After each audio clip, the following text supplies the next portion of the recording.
16 mars 1954. Un homme et son bataillon touchent le sol de Dien Bien Phu. Son nom résonne dans les vallées, comme la foudre qui s'abat. Bijar est là.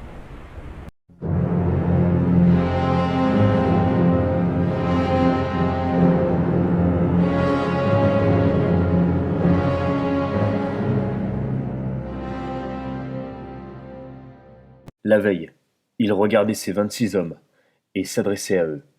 Le lieutenant Allaire se souviendra de cette phrase. Les enfants, je vois bien comment on part, mais je vois pas comment on rentre.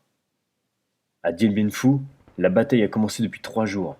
Elle est d'une rage intense. Les soldats français doivent repousser des véritables vagues humaines. Les soldats Viet Minh font preuve d'un courage incroyable. Déterminés, plusieurs sauteront volontairement sur les barbelés. Les soldats français courageux se battent férocement, même au corps à corps, à main nue.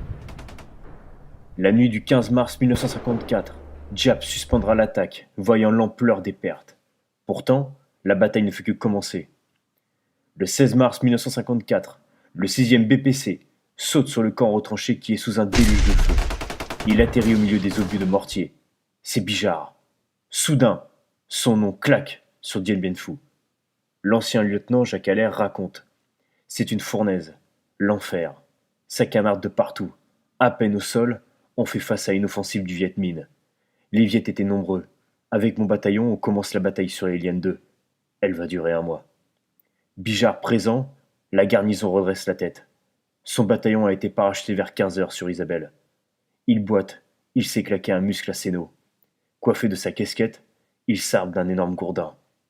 Et escorté de son petit état-major, il va rejoindre en zigzagant, avec ce petit handicap qui l'irrite, les compagnies, les unes après les autres, pour gagner vers 17 heures le centre principal, où il arrive pour saluer le colonel de Castries. Impassible sous les obus, Bijar est sombre. Ce qu'il a vu l'emplit de stupeur, sûrement. D'effroi, certainement. Dien Bien Phu restera à jamais gravé par son nom, et celui des bérets rouges.